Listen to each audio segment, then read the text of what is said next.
warahmatullahi wabarakatuh. Alhamdulillahi rabbil alamin, wassalatu wassalamu ala sayyidina Muhammad asyrafil anbiya'i wal mursalin wa ala alihi wa ashabihi wa man tabi'ahum bi ihsanin ila yaumiddin. Allahumma aftah alaina hikmataka wanshur alaina min khazaini rahmatika ya arhamar rahimin. Rabbana shrah lana sudurana wa yassir lana umurana wahlul 'uqdatam min alsinatina yafqahu aqwalana. Rabbana zidna ilma warzuqna fahma. Subhanaka la ilma lana illa ma 'allamtana innaka antal alimul hakim.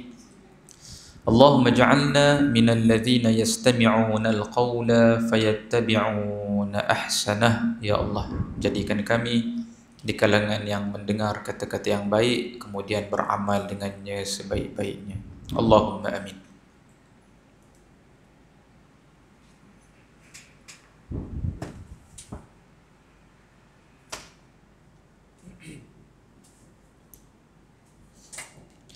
Alhamdulillah, alhamdulillah dapat kita bersama pada malam ini insya-Allah atas izinnya untuk kita sama-sama teruskan pengajian kita kitab Khalifah Sayyidina Abu Bakar As-Siddiq radhiyallahu anhu. Kita berharap moga-moga Allah SWT beri kita kekuatan, beri kita kesihatan untuk istiqamah meneguk mata air ilmu daripada kehidupan sahabat Nabi, khususnya Sayyidina Abu Bakar As-Siddiq, yang mana benar Sayyidina Abu Bakar ni memanglah bukan malaikat. Sayyidina Abu Bakar ni manusia macam kita semua, tetapi paling kurang kenapa kita kena membaca kehidupannya dengan begitu detail ialah sekurang-kurangnya kita dah tahu Sayyidina Abu Bakar ni confirm masuk syurga. Selain daripada 10 yang dijamin syurga ni, tak ada siapa yang tahu apa nasibnya dalam perjalanan yang seterusnya. Makna kata kalau orang nak tengok contoh perjalanan kehidupan orang yang dah confirm setelah dia melangkah ke alam barzakh, melangkah ke alam akhirat, confirm masuk syurga, apa gerak-geri tindak tanduknya di dunia, inilah dia. Selain daripada 10 orang itu, belum tentu. Maknanya ada mungkin jadi, mungkin tak jadi, mungkin betul, mungkin tak betul. Tapi inilah dia 10 orang yang telah memahami dan berjaya membentuk diri mereka sebagaimana yang Rasulullah sallallahu alaihi wasallam mahukan. Saya selalu terfikir perjalanan kita di dunia ni macam orang, yalah, kalau orang masuk maraton, orang yang first time lain dengan orang yang dah 10 kali masuk maraton. Orang yang first time masuk maraton, confirm kita akan nampak mula-mula tu dia akan berlari laju, dia semangat and excited, dia tak reti nak mengurus perjalanan dia sampai ke hujung. Jadi baru 5 km atau lagi awal lagi, baru 3 km dia dah pancit. Sebab 3 km yang pertama tu dia huha. Jadi ada baki 39 km lagi nak jalan, dia tewas. Tapi ada orang yang dah 10 kali lalu, yang dia dah faham dah. Mula-mula 5 km akan rasa macam ni, 10 km akan rasa macam ni, dia dah ada gambaran dah. Maka kita akan lihat tindak tanduk mereka berbeza pada kilometer yang pertama. Jadi hakikatnya kita ni di dunia ni baru mungkin 1 atau 2 kilometer pertama sahaja daripada perjalanan kita yang seterusnya.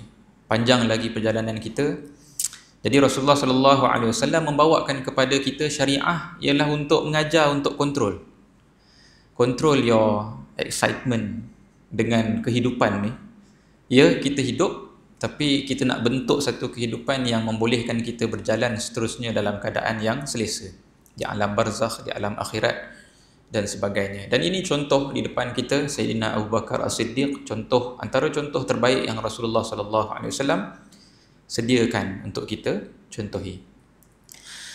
Tuan-tuan dan puan rahmati Allah, alhamdulillah pada minggu yang lepas kita sudah melihat, dan sebenarnya sebelum-sebelum tu pun kita dah melihat bagaimana Sayyidina Abu Bakar menyusun internal affair ataupun urusan pentadbiran dalaman di dalam negara umat Islam. Dan insya-Allah selepas ini kita akan melihat peristiwa-peristiwa besar lah yang selalunya kalau orang baca cerita Khalifah Sayyidina Abu Bakar As-Siddiq, cerita-cerita lepas ni itulah dia yang biasanya orang sentuh. Cuma saya perasan dalam kitab kita baca ni rupanya ada satu sub-chapter kecil tapi penting, addendum, satu tambahan satu tambahan penting. Kalau kita terlepas ni, kita mungkin tiba-tiba kalau ada orang tanya kita dengan benda tu, kita tak ada jawapan. Tentang apa tuan-tuan? Kalau tuan-tuan masih ingat ketika mana Sayyidina Abu Bakar As-Siddiq dibai'ah ataupun diberikan bai'ah lah, diberikan persetujuan, diberikan akad bai'ah untuk menjadi khalifah, sekurang-kurangnya ada 2 orang sahabat yang berada di Madinah tapi tidak bai'ah pada hari itu. Kalau yang luar Madinah tu cerita lain lah, kan, dia lambat sikit, orang jauh-jauh ni. Tapi sahabat 2 orang ni ada di Madinah, bahkan ada di dalam Masjid Nabi ataupun di kawasan Masjid Nabi ketika itu, tetapi mereka tidak berbai'ah kepada Sayyidina Ali pada hari di mana semua orang lain berbai'ah dengan Sayyidina Ali. Apa sebab? Ada tak puas hati agaknya. Itu satu perkara yang kena disentuh malam ni. Dan yang kedua ialah mengenai anakanda Nabi SAW, Sayyidatina Fatimah. Sayyidatina Fatimah hidup hanya 6 bulan sahaja selepas kewafatan Nabi SAW. Tak hidup lama. Dan bila dibaca, Sayyidatina Fatimah dikatakan tak nak bercakap dengan Sayyidina Abu Bakar As-Siddiq. Tak bercakap dengan Sayyidina Abu Bakar As-Siddiq sehinggalah wafat, meninggal. Ada isu ke ni sampai tak bercakap? Jadi dua perkara ni ialah 2 perkara yang orang teropong dalam sejarah umat Islam ni, dan diceritakan balik dalam keadaan ada niat-niat yang tidak betul. Khususnya perkara-perkara macam ni dijadikan modal ataupun dijadikan hujah dan poin oleh golongan Syiah yang menafikan berhaknya Sayyidina Abu Bakar, layaknya Sayyidina Abu Bakar menjadi khalifah. Okey, maka kita pergi yang pertama dulu tuan-tuan.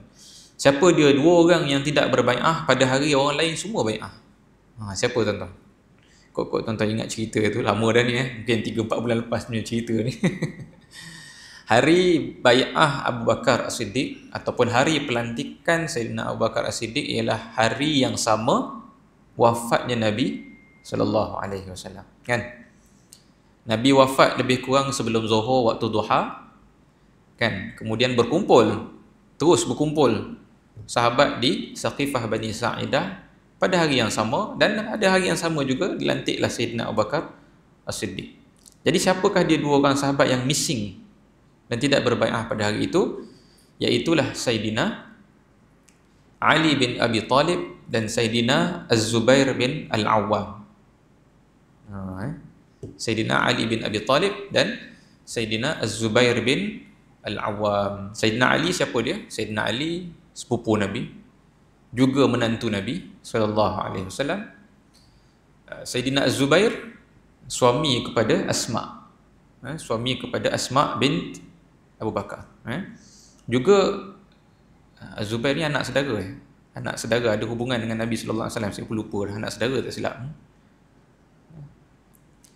Az-Zubair ialah suami kepada Sayyidatina Asma, anak Sayyidina Abu Bakar As-Siddiq.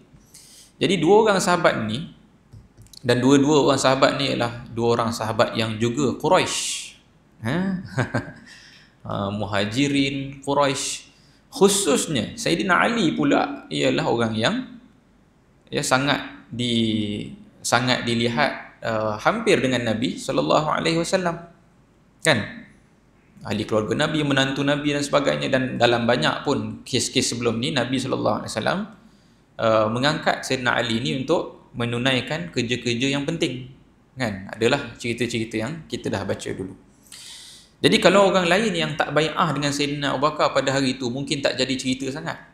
Tak masuklah front page. Kalau sahabat-sahabat biasa-biasa. Tapi pasal yang tidak berbai'ah ini ialah Sayyidina Ali dan Sayyidina Az-Zubair, maka cerita ini sampai hari ini sampai hari ini dipusing-pusingkan untuk menunjukkan bahawa sebenarnya Sayyidina Abu Bakar ni tak layak. Jadi apa ceritanya? Ceritanya ialah Sayyidina Ali dan Sayyidina Az-Zubair ini dikatakan lambat berbai'ah kepada Sayyidina Abu Bakar. Maknanya bukan pada hari orang lain bai'ah. Setakat saya cek ada dua version. Lambat tu lambat macam mana? Version yang pertama kata lambat sehari. Maknanya hari ni semua orang bai'ah, esoknya baru Sayyidina Ali bai'ah.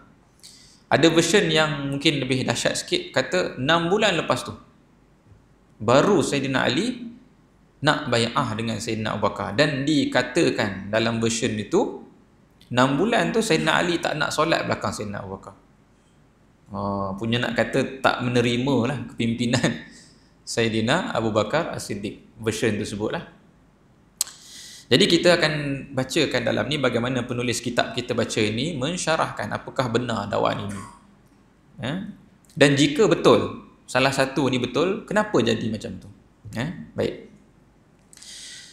Jadi yang dalam ini yang disentuh oleh penulis kita ini ialah version yang mengatakan memang betul Sayyidina Ali dan Sayyidina Az-Zubair lambat berbai'ah dengan Sayyidina Abu Bakar, lambat menerima kepimpinan Sayyidina Abu Bakar. Tapi lambat tersebut ialah hanyalah lambat sehari, bukanlah lambat 6 bulan sebagaimana yang disebut dalam version yang lain. Jadi apa punca Sayyidina Ali dan Sayyidina Az-Zubair lambat sehari ini? Sebab apa? Pada hari wafatnya Nabi SAW, kedua-dua orang ini tinggal di dalam rumah Nabi atau tinggal di dalam rumah Fatimah. Duduk di dalam rumah Fatimah bersama dengan Fatimah, dan ketika itu Ali bin Abi Talib bersiap-siap untuk menguruskan jenazah Nabi SAW. Kan, Nabi meninggal, takkan nak tinggal, takkan nak biar, maka yang memikirkan untuk memandikan jenazah Nabi SAW, menguruskan, mengkafankan dan sebagainya ialah Sayyidina Ali bin Abi Talib. Adakah Sayyidina Ali jadikan itu excuse? Kenapa Sayyidina Ali tak pergi dengan sahabat lain? Semua orang pakat pergi dah. Semua sahabat-sahabat besar, semua ada di Saqifah Bani Sa'idah. Sebab sahabat semua faham bahawa pentingnya melantik imam. Kenapa Sayyidina Ali tak pergi sekali? Kenapa tak disuruh orang-orang lain yang mungkin tak sepenting Sayyidina Ali untuk mengurus jenazah Nabi SAW? Hakikatnya yang meminta Sayyidina Ali duduk di rumah dan mengurus jenazah Nabi ialah Sayyidina Abu Bakar sendiri. Sayyidina Abu Bakar sendiri menyebut kepada Sayyidina Ali, engkau duduk di rumah Nabi SAW, sebab Sayyidina Ali ialah ahli keluarga Nabi SAW. Dan Sayyidina Ali juga ialah suami kepada Sayyidatina Fatimah, anak Nabi SAW, yang lebih layaklah untuk menguruskan jenazah ahli keluarganya sendiri, iaitu Nabi SAW. Jadi maknanya hari sahabat lain sibuk berbincang, berdebat, bersyura, berbai'ah, pada hari yang samalah Sayyidina Ali dan Sayyidina Az-Zubair berada di rumah Nabi SAW. Maka terlepaslah mereka nak bai'ah dengan orang-orang lain, kan? Jadi bila Sayyidina Ali dan Sayyidina Az-Zubair berbai'ah ialah pada keesokan harinya. Kalau tuan-tuan masih ingat, kita baca hari yang pertama yang berbai'ah tu ialah sekumpulan kecil saja sebenarnya yang duduk di Saqifah. Kan kita sebut itu namanya bai'ah khusus. Esok harinya barulah Sayyidina Abu Bakar naik ke mimbar dan sebut keputusan mesyuarat semalam dan meminta bai'ah umum daripada semua orang, iaitu pada hari Selasa. Nabi meninggal hari Senin, hari Selasa. Jadi pada hari Selasa itulah Sayyidina Abu Bakar radhiyallahu anhu dan Sayyidina Az-Zubair berbai'ah dengan Sayyidina Abu Bakar.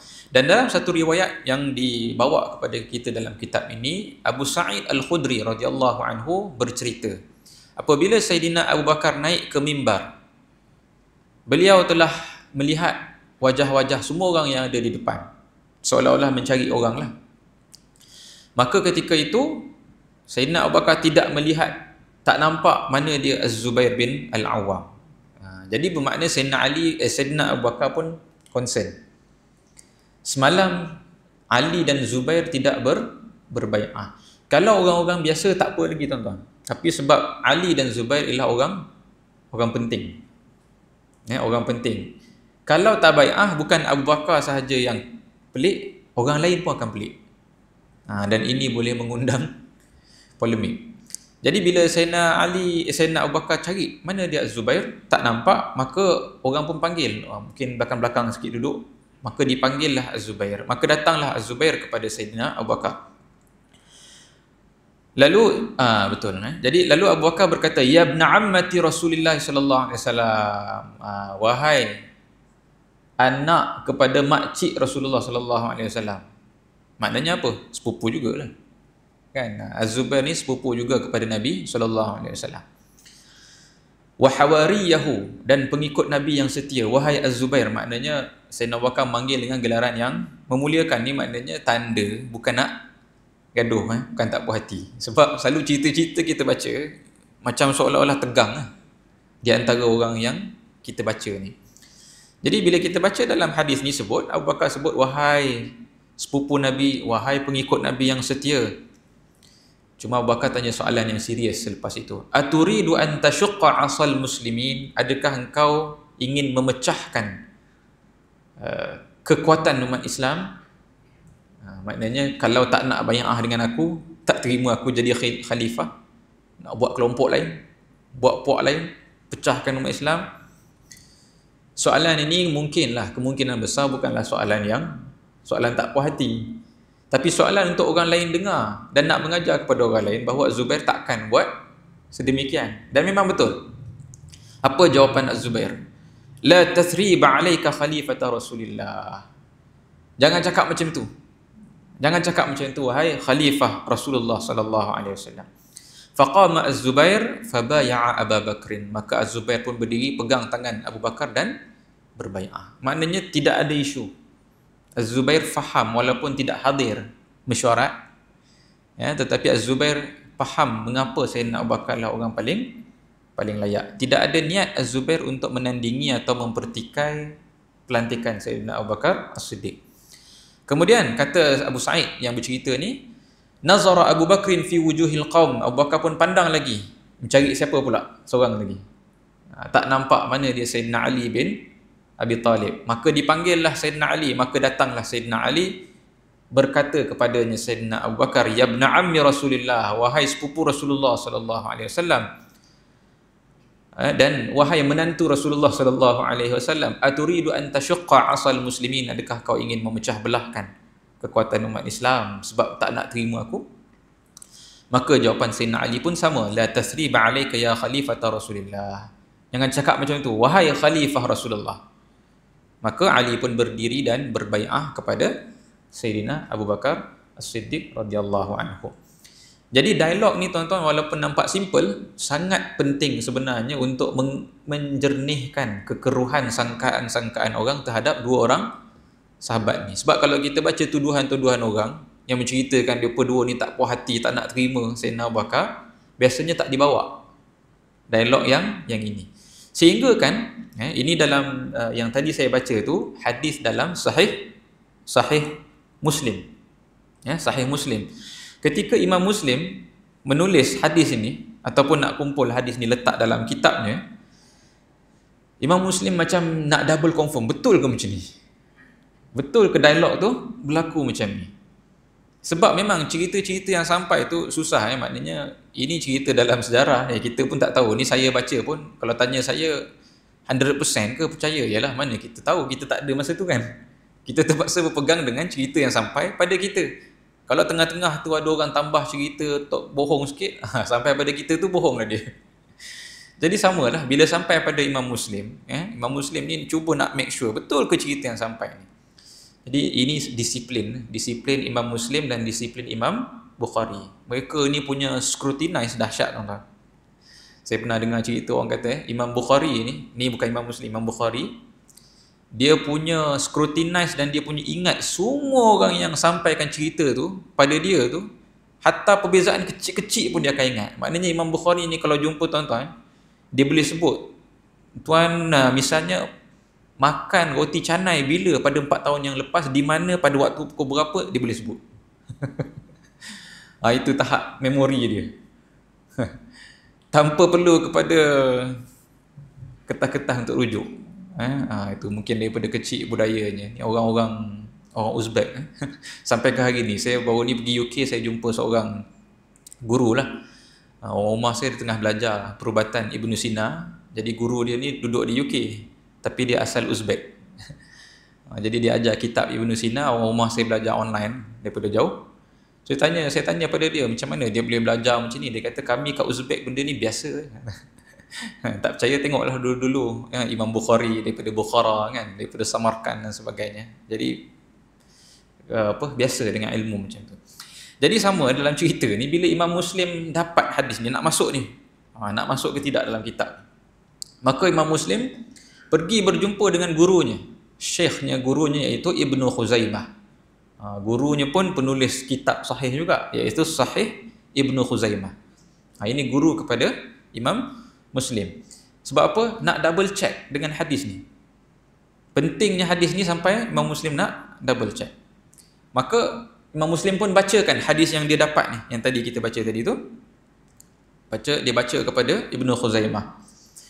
Lalu Ibnu Khuzaimah pun kata, betul, hadis ni sama sebagaimana yang aku ada, betul apa yang kau baca, apa yang aku ada sama. Dan Ibnu Khuzaimah bagi rimak kepada hadis ini, katanya, hadzal hadis yusawi badanah. Imam Muslim kata, wahai guruku, kalau betul apa yang aku baca ni, hadis ini menyamai seekor binatang yang sangat berharga di padang pasir. Unta yang paling mahal di padang pasir. Maknanya mahalnya hadis ini untuk meruntuhkan segala tuhmahan, segala sangkaan, segala pusing-pusing yang telah berlaku dalam sirah ataupun dalam sejarah Abu Bakar As-Siddiq. Lalu gurunya menjawab, Ibnu Khuzaimah kata, la, hadzal hadis la yusawi badanah faqat, innahu yusawi badrat mal. Bukan sekadar menyamai lembu yang mahal ataupun unta yang mahal, tetapi sebenarnya ia menyamai satu timbunan harta yang sangat banyak. Bermakna nak kata, kalau kau rasa benda ni mahal, aku sendiri nampak lagi mahal daripada apa yang kau nampak. Maknanya pentingnya hadis tadi dalam menolak tuhmahan orang ramai terhadap Sayyidina Ali dan juga Sayyidina Az-Zubair. Dan Ibnu Katsir yang menulis buku Al-Bidayah wan Nihayah, yang tulis semua peristiwa yang berlaku daripada zaman Nabi Adam sampailah ke zaman dia. Jadi bila masuk cerita part Sayyidina Abu Bakar ni, isu antara Ali dan Abu Bakar, benarkah Ali tidak bersetuju, benarkah Ali tak nak terima Abu Bakar, maka Ibnu Katsir pun bawa hadis yang sama, hadis yang tadi kita baca. Dan Ibnu Katsir mengatakan bahawa hadis ini padanya faedah yang sangat besar, iaitulah ia mengesahkan bahawa Ali bin Abi Talib sama ada pada hari pertama. Maknanya Ibnu Katsir kata mungkin hari pertama lagi Sayyidina Ali dah pergi jumpa dengan Abu Bakar, ataupun paling lewat pun pada hari yang kedua setelah kewafatan Nabi, Sayyidina Ali tidak pernah berenggang dengan Sayyidina Abu Bakar As-Siddiq dan tidak pernah meninggalkan solat di belakang Sayyidina Abu Bakar As-Siddiq. Sebab apa? Ada di situ dan tidak ada isu. Sebab tuduhan tadi macam saya sebut, tuduhannya ialah Sayyidina Ali tak nak solat berimamkan Sayyidina Abu Bakar. Jadi nak kena jawab, betul ke? Kan? Jadi apa yang ada pada kita ini menunjukkan bahawa Sayyidina Ali tidak pernah lari daripada solat di Masjid Nabi. Dan kalau solat di Masjid Nabi, imamnya siapa? Sayyidina Abu Bakar As-Siddiq. Ini tugas khalifah zaman tu, memang kena jadi imam. Sebab tak ada beza, pemimpin dunia, pemimpin akhirat ni satu. Itu yang diajar. Dan ada satu lagi riwayat lain mengukuhkan lagi. Kalau kata tadi tak cukup, ada riwayat lain daripada Habib Ibnu Abi Thabit. Ibnu Abi Thabit berkata bahawasanya pada hari kewafatan Nabi sallallahu alaihi wasallam, benar Sayyidina Ali tak ikut sekali pergi ke Saqifah. Sayyidina Ali ada di rumah. Tetapi pada petang-petang sikit, maknanya sahabat-sahabat lain dah selesai pilih Sayyidina Abu Bakar. Pada petang-petang sikit, telah sampai kepada Sayyidina Ali khabar bahawa Sayyidina Abu Bakar telah dilantik menjadi khalifah. Maka kharaja Aliun ilal masjid fi qamisin lahu ma alaihi izarun wala rida wa huwa muta'ajjil. Sayyidina Ali segera bergegas keluar daripada rumahnya, pergi ke masjid nak cari Sayyidina Abu Bakar. Dan nak katanya begitu bergegasnya Sayyidina Ali sehingga kan dia datang ke masjid Nabi dalam keadaan, bahasa saya mudahkan, pakai pagoda datang masjid.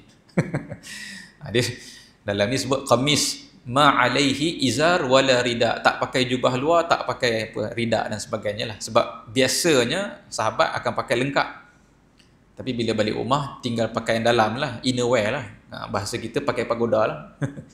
Pakai baju singlet ke apa kan. Nak ceritanya Sayyidina Ali tak nak terlambat berbai'ah, Sayyidina Ali keluar daripada rumah tak pakai pelengkap pun, pakai apa ada tu, pakai pakaian daripada rumah tu, berlari masuk ke dalam masjid, mencari Sayyidina Abu Bakar untuk segera berbai'ah dengan Sayyidina Abu Bakar. Kemudian barulah dia duduk dan diminta orang ambilkan dia punya baju daripada rumah. Jadi ini satu lagi rekod yang menunjukkan bahawa Sayyidina Ali bukanlah orang yang ada masalah kan, dan tidak melengah-lengahkan pun untuk berbai'ah dengan Sayyidina Abu Bakar As-Siddiq. Begitu juga satu lagi riwayat daripada daripada Amru bin Harith bertanya kepada Sa'id bin Zaid radhiyallahu anhu. Sa'id bin Zaid ni sahabat. Jadi orang ni bertanya kepada Sa'id, sahabat Nabi SAW. Mungkin yang bertanya ni tidak berada pada peristiwa kewafatan Nabi. Jadi dia nak tahu macam mana hari kewafatan Nabi itu. Maka tanya kepada Sa'id bin Zaid radhiyallahu anhu, adakah engkau melihat kewafatan Nabi? Maka kata Sa'id, ya, aku ada pada hari kewafatan Nabi SAW. Jadi sahabat seorang ni tanya lagi, mata bu'i'a Abu Bakar, bila Abu Bakar dilantik setelah Nabi wafat? Maka Sa'id pun berkata, hari yang sama Rasulullah SAW wafat, hari itulah Sayyidina Abu Bakar dilantik. Dan kata Sa'id, orang Islam tak nak lambat walaupun sedikit, tak nak lambat walaupun sedikit untuk menyempurnakan urusan bai'ah. Cuma kata Sa'id, tak semua yang ada pada hari pertama tu untuk bai'ah. Betul lah tu kan khusus dulu. Jadi orang ni tanya lagi, ada siapa-siapa tak yang against, yang tak nak berbai'ah dengan Abu Bakar? Apa jawapan daripada Sa'id? Ini jawapan yang penting. Kata Sa'id, tak ada. Tidak ada seorang pun di Madinah pada hari itu yang tidak bersetuju untuk berbai'ah dengan Abu Bakar, kecuali orang yang nak murtad ataupun yang hampir murtad. Maknanya ada sahabat-sahabat lain dah notice daripada awal yawm, daripada the first day Nabi wafat, dah ada gaya-gaya, dah ada orang nak murtad. Nanti kita akan baca cerita lanjut. Tapi ini antara hadis ataupun rekod pertama yang menyatakan ada orang yang notice. Tak semua orang steady pada hari kewafatan Nabi SAW. Ada yang nak murtad. Dan mereka inilah yang dilihat tidak mahu berbai'ah dengan Sayyidina Abu Bakar As-Siddiq. Kemungkinan besar mereka inilah orang munafik. Kan, orang munafik ni pun zaman Nabi dia masuk Islam pun bukan sebab nak masuk Islam. Kan, banyak kepentingan lain. Dan kata Sa'id juga, Allah Subhanahu Wa Taala menyelamatkan Al-Ansar, sebab dia tahulah orang Ansar hampir-hampir tak nak bai'ah dengan Sayyidina Abu Bakar, nak lantik khalifah sendiri, tetapi Allah selamatkan mereka dengan mereka ini berbai'ah juga akhirnya dengan Sayyidina Abu Bakar. Kemudian orang yang bertanya ni drill lagi, tanya lagi pada Sa'id, wahai Sa'id, okey, Al-Ansar semua sokong, tapi yang Muhajirin ada tak yang tak sokong? Maknanya mungkin dia pun ada dengar-dengar cerita lah, nak test lagi. Ada tak orang Muhajirin yang tak nak berbai'ah dengan Sayyidina Abu Bakar? Jawapan daripada Sa'id, tidak ada. Semua orang Muhajirin berbai'ah dengan Sayyidina Abu Bakar As-Siddiq. Jadi Sa'id bin Zaid, tuan-tuan, ialah sahabat Nabi SAW dan sahabat yang kita kenal sebagai orang yang adil, orang yang jauh daripada sikap bohong dan sebagainya. Jadi bila dia kata tak tu maknanya apa? Maknanya sungguhlah tidak benarlah kalau ada sebarang tuhmahan menyatakan ada yang tak nak berbai'ah. Jadi di sini penulis kitab ini menyimpulkan bahawa Sayyidina Ali, tidak benarlah dakwaan yang mengatakan Sayyidina Ali sengaja berenggang dengan Sayyidina Abu Bakar, tidak mahu solat di belakang Sayyidina Abu Bakar, tak nak berbincang dengan Sayyidina Abu Bakar, tak nak tolong Sayyidina Abu Bakar As-Siddiq. Bahkan rupa-rupanya, sebab tadi saya sebut awal tadi, ada yang kata Sayyidina Ali hanya berbai'ah 6 bulan selepas terlantiknya Sayyidina Abu Bakar. Okey. Kalaupun betul yang itu, kata Ibnu Katsir, apa yang berlaku 6 bulan selepas itu ialah Sayyidina Ali memperbaharui bai'ah. Berbai'ah sekali lagi. Tuan-tuan pernah dengar tajdid bai'ah. Tajdid bai'ah ni apa makna dia? Memperkukuh ketaatan dan kesetiaan. Memperkukuh taat setia. Maknanya dah ikrar sekali lagi. Bukan sebab tak puas hati. Kan? Tapi sebab nak menunjukkan, mungkin maknanya ada berlaku keputusan-keputusan, dan nanti kita akan bacalah. Banyak keputusan-keputusan Sayyidina Abu Bakar yang orang tak setuju. Dan Sayyidina Ali inilah nanti antara yang sokong Sayyidina Abu Bakar dalam keputusan-keputusan tersebut. Jadi 6 bulan selepas itu, maknanya Sayyidina Ali bai'ah sekali lagi, itu maknanya nak mengatakan sokongan yang kuat. We stand behind you. Kan? Maknanya dia sign, apa kalau kita sekarang ni tuan-tuan? SD sign SD lah kan. Sama kita ni bahasa kita sign SD. Tak ada keperluan pun tak? Dalam sistem demokrasi kita ni SD ni patut tak ada pun, dah diundi selesai. Tapi begitu samalah. Sebenarnya tak perlu dah bai'ah, tapi bai'ah sekali lagi. Sebab apa? Tunjuk sokongan kepada Sayyidina Abu Bakar As-Siddiq. Bila 6 bulan ni? Iaitu setelah kewafatan Fatimah radhiyallahu anha. Dan terbukti dalam tuan-tuan kita baca dan orang yang tuduh Sayyidina Ali ni sebenarnya dia tak baca betul-betul apa yang berlaku sepanjang pemerintahan Sayyidina Abu Bakar. Bila kita baca, kita dapati Sayyidina Ali inilah antara yang banyak membantu dan yang banyak menasihati. Contohnya dalam salah satu peristiwa, Sayyidina Abu Bakar ni punya bersungguh. Nanti kita akan bacalah peristiwa tu. Sayyidina Abu Bakar nak keluar memerangi orang. Dan Sayyidina Abu Bakar sendiri nak pergi keluar. Ni khalifah ni. Tapi khalifah sendiri nak keluar memimpin satu ekspedisi untuk memerangi, tak silap saya yang ni kisah orang murtad lah ni. Salah satu daripada misi memerangi orang murtad. Nanti kita akan bacalah. Jadi bila Sayyidina Abu Bakar keluar ni, Sayyidina Ali rasa tak patut. Jadi Sayyidina Ali pergi kepada unta ataupun pergi kepada kuda Sayyidina Abu Bakar, pegang tali kuda Sayyidina Abu Bakar, dan berkata, wahai Abu Bakar, tutup ataupun simpanlah pedang. Janganlah engkau menyebabkan kami kehilangan dengan hilangnya engkau, wahai Abu Bakar. Baliklah ke Madinah. Sebab apa? Kalau engkau tak ada, runtuhlah terus semua kedaulatan Islam ni. Maknanya bila khalifah terbunuh, itu lagi membuka ruang untuk orang-orang semua menyerang, mengancam Madinah dan sebagainya. Maknanya Sayyidina Ali kata, tak apa, biar tentera-tentera, biar sahabat-sahabat lain yang pergi perang. Wahai Abu Bakar, kau duduk di Madinah. Sebagaimana dulu sahabat pesan kepada Nabi ketika Nabi dulu dalam perang Badar, dalam perang Uhud, nasihat sahabat pun sama.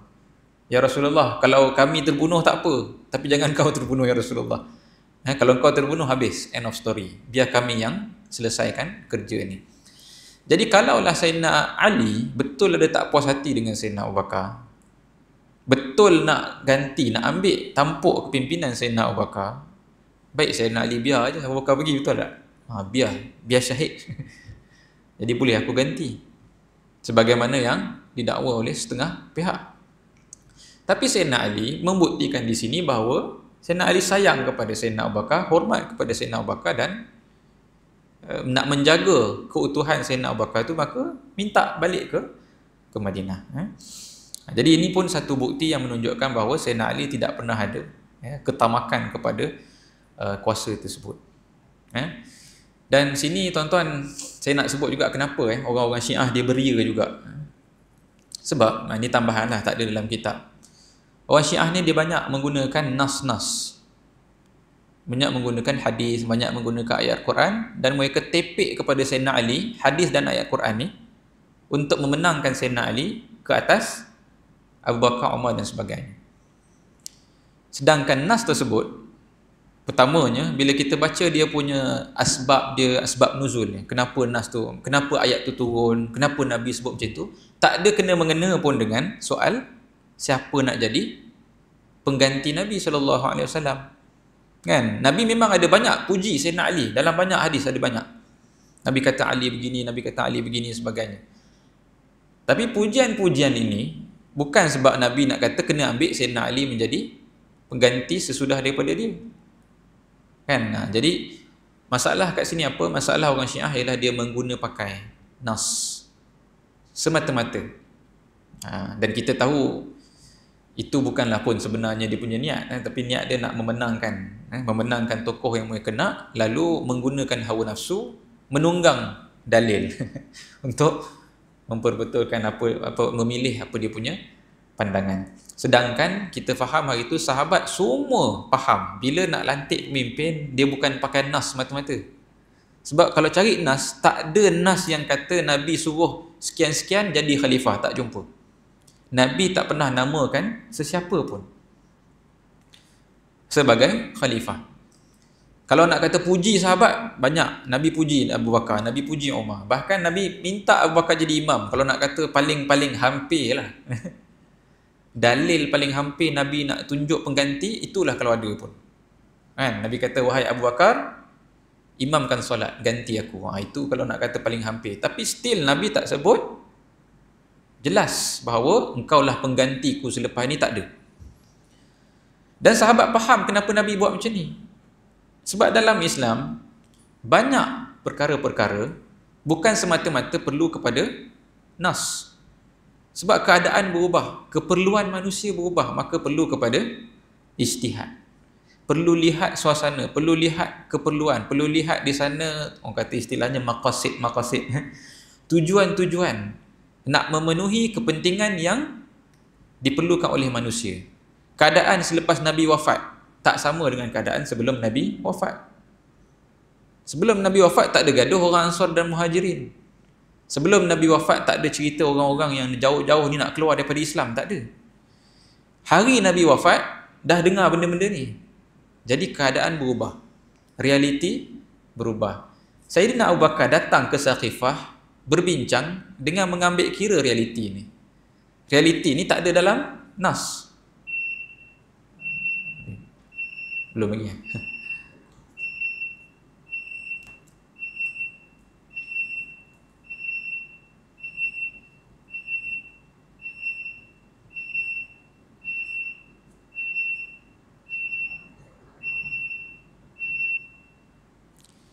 Jadi apa point saya nak sebut sini tuan-tuan? Kadang-kadang orang pakai nas-nas tertentu, dipakai direct Quran ke pakai hadis, dipakai direct.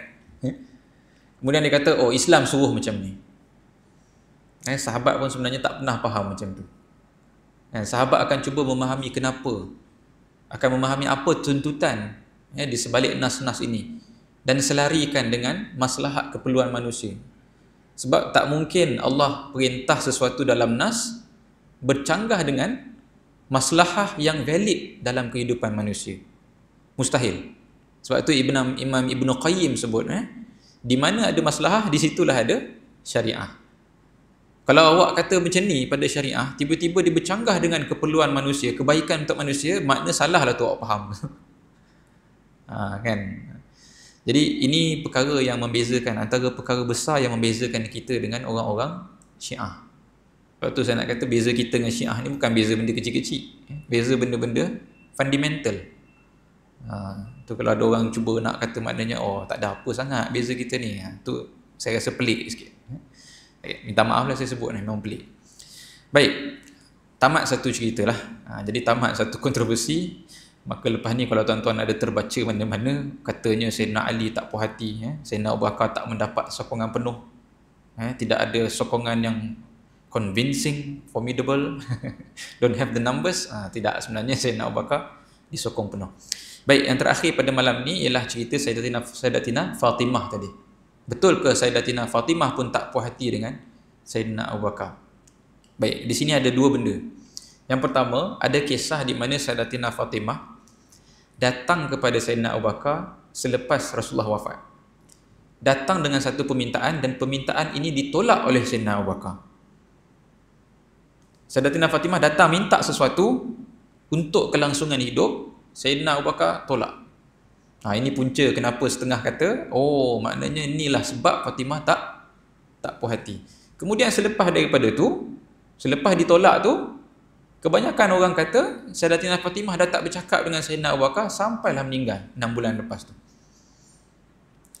Jadi betul ke tak betul dan apa ceritanya? Ini kita nak tengok. Jadi apakah permintaan Sayyidatina Fatimah? Apabila Rasulullah SAW wafat, Rasulullah tak tinggalkan duit. Dalam rumah Rasulullah tak ada duit. Tetapi Rasulullah SAW ada share aset. Di mana? Kan setiap kali orang Islam buka satu ataupun menang dalam perang akan ada ghanimah. Dan 1/5 daripada harta-harta ini akan masuk ataupun merupakan bahagian kepada Rasulullah SAW dan juga ahli baitin Nabi, ahli keluarga Nabi. Jadi antara harta terbesar yang umat Islam dapat ataupun aset terbesar umat Islam ialah contohnya Khaybar. Kita baca dulu, Khaybar ni satu ladang yang besar, yang kaya. Kalau tukar hari ni umpama kekayaan Sam Dabi yang memiliki begitu banyak ladang kelapa sawit, macam itulah Khaybar ni. Jadi agihlah 100 orang masing-masing yang dapatlah dia punya hektar dia masing-masing. Termasuklah Rasulullah SAW. Jadi Sayyidatina Fatimah ni, sebelum ni memang banyak pun dapatlah sikit-sikit daripada Nabi SAW masa Nabi masih hidup. Nak hidup ni, duit nak makan bulan-bulan. Jadi bila Rasulullah dah tak ada, Sayyidatina Fatimah terpaksalah nak cari siapa dia yang boleh agihkan aset tersebut ataupun keuntungan ataupun harta daripada bahagian Nabi ni. Maka pergilah kepada khalifah, pergi kepada Abu Bakar. Jadi Sayyidatina Fatimah minta bahagian keluarga Nabi yang ada, contohnya pada Khaybar. Lalu apa jawapan daripada Sayyidina Abu Bakar As-Siddiq radhiyallahu anhu?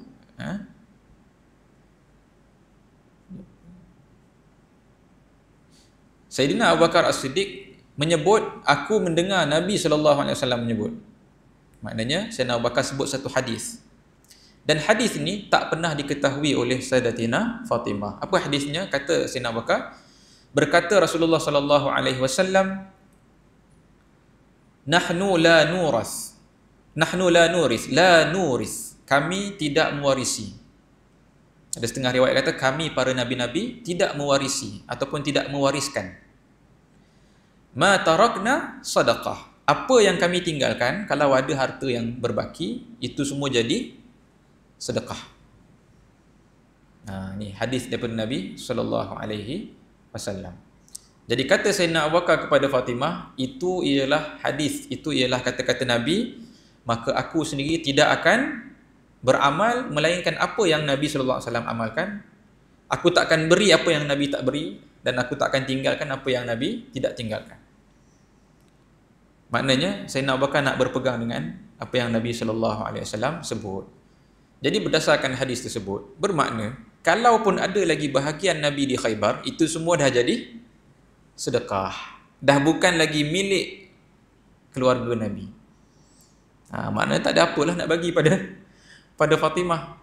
Dalam satu riwayat lain, bukan Fatimah saja yang minta harta ni. Nak cerita banyak tuan-tuan. Kalau tak banyak tak ada nak mintanya. Dalam satu riwayat lain menyebut, isteri-isteri Nabi pun berkumpul. Hafsahnya, Aisyahnya.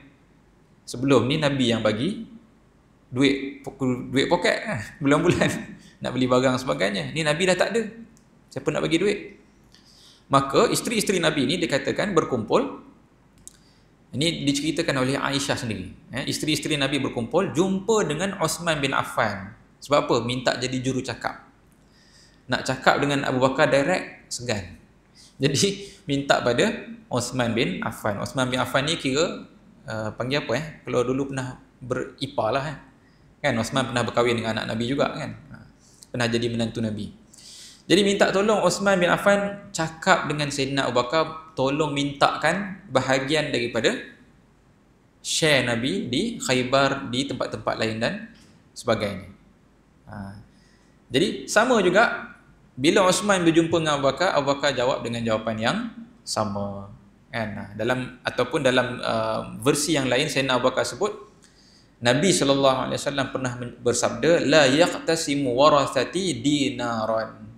Tidak boleh diagih-agihkan apa yang ada daripada harta warisan aku walaupun 1 dinar. Kata Nabi SAW, ma taraktu, apa yang aku tinggalkan setelah aku mati, setelah diberikan nafkah kepada isteri-isteri aku, maknanya yang Nabi dah tentukan, selain daripada itu semuanya kata Nabi sedekah. Bermakna seorang Nabi tidak meninggalkan harta warisan. Sebab tu dalam hadis lain pun kita kata yang diwarisi daripada Nabi-Nabi ini bukanlah duit, lam yurithu dinaran, tetapi yang kita warisi ialah ilmu. Kan? Jadi kalau orang lain, kita punya miras ni, harta warisan kita ialah harta lah. Tapi para Nabi harta warisannya ialah ilmu. Disebabkan itulah Nabi sebut al-ulama warathatul anbiya. Yang jadi waris kepada para Nabi-Nabi ni ialah ulama. Sebab ilmu itulah barang warisan daripada Nabi SAW. Jadi bila mendengar kata-kata Sayyidina Abu Bakar ni, bila sebut hadis macam ni, Fatimah tak boleh nak cakap apa lah. Ni hadis Nabi. Takkan Fatimah nak pujuk juga, nak minta juga suruh langgar hadis Nabi ni. Kan? Jadi Fatimah pun balik lah. Kan? Jadi memang betul lah, setelah daripada tu tak adalah Fatimah nak datang lagi jumpa dengan Sayyidina Abu Bakar. Kan? Orang lain duk spin, kata oh dia tak puas hati. Kan? Dia tak dapat apa Abu Bakar tak bagi duit. Kan? Sampai dia dah tak nak, sakit hati tak nak jumpa dengan Abu Bakar. Nak buat apa jumpa lagi? Nak minta apa lagi? Jelas dah. Kan? Keputusan daripada Sayyidina Abu Bakar, dan keputusan tu bukan daripada sendiri Sayyidina Abu Bakar, sebaliknya daripada Nabi SAW. Cuma kat sini adakah ahli keluarga Nabi ni terbiar tuan-tuan? Tak ada income, tak ada apa dan sebagainya? Tidak. Sebenarnya Sayyidina Abu Bakar mengusahakan sebahagian besar daripada aset-aset tersebut ada yang masuk ke dalam Baitul Mal, dalam perbendaharaan negara. Dan apabila diusahakan ada keuntungan, Sayyidina Abu Bakar akan berikan duit tersebut kepada isteri-isteri Nabi, beri kepada ahli keluarga Nabi SAW. Cuma maknanya kena dia yang bagilah. Bukan milik keluarga Nabi. Tanah tu, kira geran tanah tu bukan, tidak di tangan ahli keluarga Nabi lah. Kan? Cuma Sayyidina Abu Bakar akan bagi hasil ataupun keperluan daripada harta tersebut untuk ahli keluarga Nabi. Jadi sebenarnya Sayyidina Fatimah tidak bercakap dengan Sayyidina Abu Bakar bukan sebab merajuk, tapi sebab tidak ada keperluan. Dan nak jadikan pula cerita tuan-tuan, tak lama lepas tu Sayyidatina Fatimah pun sakit. Kan? Dia sakit dan 6 bulan. Sakitnya agak lama lah, sakit yang agak teruk. Sepanjang sakit tu Sayyidina Abu Bakar pun sibuk, betul tak? Dengan macam-macam isu dengan orang murtad, dengan tak nak bayar zakat dan apa sebagainya. Jadi logiklah Sayyidatina Fatimah tidak bercakap dengan Sayyidina Abu Bakar. Bukan sebab ada isu. Kan? Yang seorang sakit, yang seorang busy. Bila nak jumpa, nak bercakap ni? Tetapi kalaulah ada orang kata juga, tuduh juga, satu riwayat menyatakan kepada kita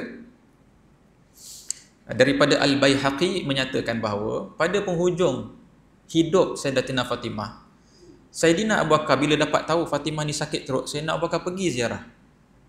Ketuk rumah, Sayyidina Ali buka pintu. Sayyidina Ali tengok, Sayyidina Abu Bakar. Jadi Ali tanya, kenapa? Sayyidina Abu Bakar kata nak ziarah, dengar cerita Fatimah sakit teruk. Jadi Ali tanya pada Fatimah ni, Khalifah Rasulullah datang nak ziarah, boleh ke tidak nak bagi masuk? Maka Fatimah kata, bagilah masuk. Bagilah masuk, dan Sayyidina Abu Bakar pun duduk menziarahi Sayyidatina Fatimah, bercakap-cakap, sehingga disebut dalam riwayat ini, sehingga Sayyidatina Fatimah merasa gembira dengan kedatangan tersebut. Maknanya Sayyidina Abu Bakar cakap perkara-perkara yang menggembirakan Sayyidatina Fatimah radhiyallahu anha. Kan? Jadi ini bukti there is nothing problematic lah, tak ada isu lah, tak ada nak kata tegang ke dingin ke di antara Sayyidina Abu Bakar dan Sayyidatina Fatimah. Dan yang menambah lagi, nak menambah lagi keyakinan kita bahawa tidak ada isu, ialah pada malam kematian Sayyidatina Fatimah, Sayyidatina Fatimah meninggal 6 bulan selepas kewafatan Nabi sallallahu alaihi wasallam, ya. Dan pada waktu malam, Sayyidatina Fatimah meninggal di antara waktu maghrib dengan isyak, meninggal waktu malam. Jadi bila meninggal, diuruskanlah jenazah dan Sayyidina Abu Bakar, Sayyidina Uthman, Sayyidina Umar dan sebagainya datanglah ke rumah Fatimah untuk solat jenazah. Dan bila nak solat, Sayyidina Ali menjemput Sayyidina Abu Bakar untuk menjadi imam. Taqaddam ya Abu Bakrin. Majulah ke depan wahai Abu Bakar, imamkanlah solat jenazah kepada isteri aku ini. Sayyidina Abu Bakar menolak. Macam mana aku nak jadi imam wa anta syahid ya Abul Hasan, kau ada sini wahai Abul Hasan. Abul Hasan ni Sayyidina Ali lah. Engkau lagi layak, engkau suami, ya, engkau dan sebagainya. Tapi Sayyidina Ali berkeras minta juga Sayyidina Abu Bakar jadi imam. Maknanya Sayyidina Ali memuliakan Sayyidina Abu Bakar. Dan Sayyidina Ali maknanya tak ada isu lah di antara Sayyidina Abu Bakar dengan Sayyidatina Fatimah. Lalu Sayyidina Abu Bakar pun mengimamkan solat jenazah ke atas Sayyidatina Fatimah radhiyallahu anha. Dan nak cerita rapatnya tuan-tuan, Sayyidina Ali ni nanti sampai menamakan anaknya Abu Bakar. Tapi bukan anak dengan Fatimah, anak dengan isteri selepas-lepas ni. Bagi nama anak dia Abu Bakar, maknanya Abu Bakar bin Ali. Jadi kalau nak kata Ali bergaduh dengan Abu Bakar, takkanlah sampai bagi nama member kan. Bagi nama kawan ni maknanya hormat. Kan? Sayyidina Ali mengetahui tingginya maqam Sayyidina Abu Bakar di sisi Nabi sehingga meletakkan nama anaknya dengan nama Abu Bakar. Dan bila Abu Bakar meninggal, ketika Abu Bakar meninggal, kalau tuan-tuan masih ingat, ada seorang anak kecil. Kan? Sebelum Abu Bakar meninggal, ada seorang anak dalam perut lagi. Bila Abu Bakar meninggal, baru anak tu lahir. Namanya Muhammad. Kan? Ataupun tak silap saya, ini yang lahir masa haji. Yang Muhammad ni lahir masa haji Nabi sallallahu alaihi wasallam. Kecil lagi, Muhammad ni anak kepada Abu Bakar. Tapi sebab kecil lagi, ayah dah meninggal. Siapa ambil bela? Sayyidina Ali yang ambil. Sayyidina Ali ambil Muhammad bin Abu Bakar sebagai anak angkat, jaga di rumah Sayyidina Ali. Jadi kalau macam ni lah punya rapat, takkanlah nak kata Sayyidina Ali ni ada benda tak puas hati dengan Sayyidina Abu Bakar As-Siddiq radhiyallahu anhu. Jadi ini semua cerita-cerita yang penting untuk kita faham, untuk memperbetulkan sangkaan kita kepada hubungan di antara Sayyidina Ali dengan Sayyidina Abu Bakar As-Siddiq. Orang yang masih lagi nak tengok benda tu sebagai isu ialah orang yang memejamkan mata daripada memahami cerita yang betul, dan orang tersebut menyangka sahabat-sahabat ni perangai ni macam kita semua. Kalau kita ni macam tu, ya mungkin. Tak puas hati, bergaduh, dendam, hasad dengki, itu kita mungkin. Tapi ini generasi sahabat yang telah dibentuk sendiri oleh Nabi SAW, bukan sekadar dibentuk perangai, jiwanya, hatinya. Kadang-kadang kita duk sangka mereka tu macam kita. Memanglah mereka tu manusia, tapi jiwa sahabat ni tinggi. Kalau gaduh pun, memanglah ada sahabat bergaduh. Gaduh dia tak sama macam kita bergaduh, tak sama. Itu premis yang kita kena pegang. Sebab tu bila kita selawat pada Nabi, kita selawat juga kepada ahli keluarga Nabi, selawat juga kepada sahabat-sahabat Nabi sallallahu alaihi wasallam radhiyallahu anhum ajma'in. Sebab tingginya mereka, maqam mereka di sisi Allah Subhanahu wa taala. Jadi itu sedikit tuan-tuan penjelasan sebelum nanti kita masuk cerita yang seterusnya, bagaimana apa perkara-perkara besar yang berlaku di zaman Sayyidina Abu Bakar As-Siddiq radhiyallahu anhu. Wallahu taala a'lam. Aqulu qawli hadza wa astaghfirullahal azim li wa lakum. Assalamualaikum warahmatullahi wabarakatuh.